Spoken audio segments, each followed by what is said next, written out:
Le Sahara occidental est une région désertique, très faiblement peuplée, quelques centaines de milliers de personnes, pas plus, mais elle est un enjeu stratégique essentiel parce qu'elle est au cœur de la rivalité entre Rabat et Alger. C'est une région qui est riche en phosphate, avec une grande surface côtière sur l'Atlantique et donc des richesses halieutiques extrêmement importantes.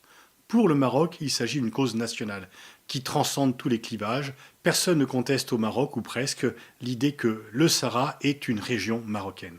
Et donc lorsque les États-Unis de Donald Trump reconnaissent la souveraineté du Maroc sur le Sahara, c'est un succès diplomatique extrêmement important pour le roi du Maroc. C'est aussi un succès de politique intérieure.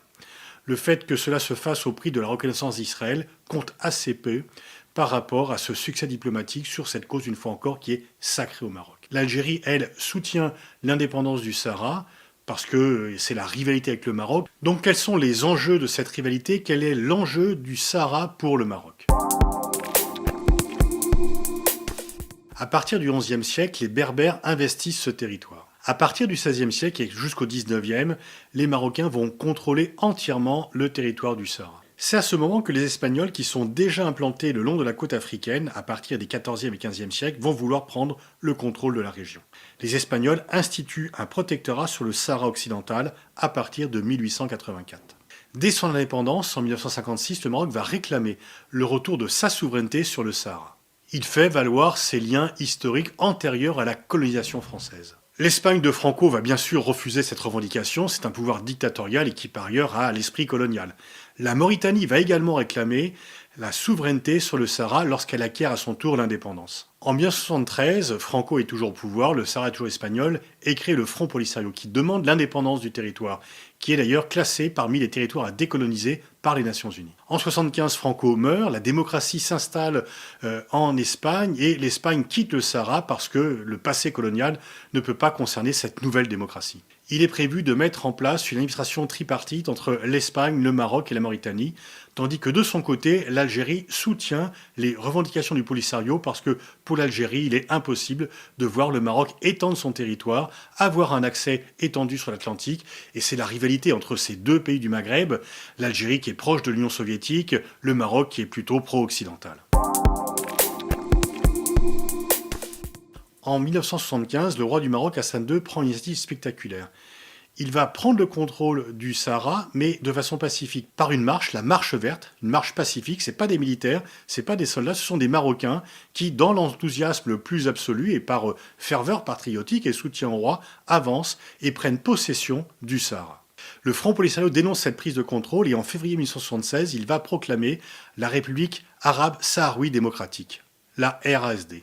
Celle-ci n'est pas reconnue par l'ONU, elle n'est pas reconnue par les pays occidentaux, mais elle est bien sûr reconnue par l'Algérie et par de nombreux pays du tiers-monde, 72 au total.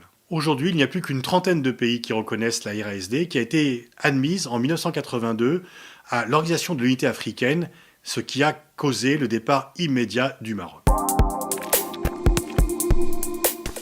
La guerre va commencer, elle va durer de 1975 à 1982. Les troupes marocaines et britanniennes occupent le Sahara, le Front Polisario, soutenu par l'Algérie, lance une guérilla contre ces deux pays, et la frontière entre l'Algérie et le Maroc est fermée, elle l'est toujours d'ailleurs aujourd'hui, et les relations diplomatiques entre ces deux pays sont rompues. Le Sahara va devenir la pomme principale de discorde, de rivalité entre Rabat et Alger. En 1979, la Mauritanie, qui est épuisée, proclame un cessez-le-feu, reconnaît la RSD et ce n'est qu'avec le Maroc que l'affrontement militaire se poursuit. Les combats militaires s'enlisent et de 80 à 87, le Maroc va décider de construire un mur pour séparer la partie du Sahara qu'il contrôle de la partie qui est contrôlée par le Polisario avec l'aide de l'Algérie. Le roi Hassan II propose un référendum, mais il y a difficulté pour savoir quelle sera la composition du corps électoral. Est-ce que ça sera seulement ceux qui habitaient déjà dans le Sahara en 1975? Car depuis, des Marocains s'y sont établis et y vivent. Et donc effectivement, il y a un désaccord sur la composition du corps électoral qui va empêcher la tenue de ce référendum. Néanmoins, la perspective de ce référendum permet à Alger et Rabat de réouvrir leurs relations diplomatiques et d'envisager un cessez-le-feu. Ce cessez-le-feu est proclamé en 1991. Le Maroc propose une large autonomie au Sahara pour pouvoir en garder la souveraineté et il fait le pari de la carte du développement économique pour que la population du Sahara adhère au projet marocain. La France et les États-Unis soutiennent la proposition marocaine de référendum sans pour autant reconnaître officiellement la souveraineté du Maroc sur le Sahara. L'ONU continue de son côté à considérer le Sahara comme un territoire non autonome. Les cartes de l'ONU ne reconnaissent pas la souveraineté du Maroc sur le Sahara et elle met en place une force de maintien de la paix, la MINURSMO, qui est en charge du contrôle du cessez-le-feu. Une partie de la population du Sahara est réfugiée en Algérie, à Tindouf, sous contrôle de l'Algérie.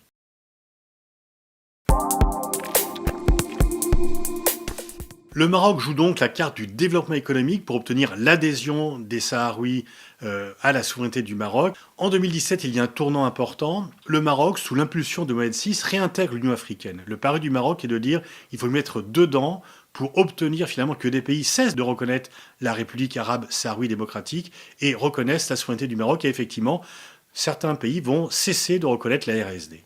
La RSD et le Maroc siègent néanmoins côte à côte au sein de l'Union africaine. En 2018, il y a l'espoir d'une éclaircie. L'ONU relance un vaste plan de négociation qui réunit le Maroc, la Mauritanie, l'Algérie, le Polisario. Mais ce plan va être suspendu en 2019 en grande partie par la poursuite de l'hostilité entre le Maroc et l'Algérie. Aujourd'hui, bien sûr, la reconnaissance par les États-Unis de la souveraineté marocaine est un succès, une fois encore, diplomatique et politique important pour Mohamed VI. Biden élu ne reviendra pas sur cette reconnaissance. Peut-être que lui ne l'aurait pas fait, mais il ne reviendra pas dessus.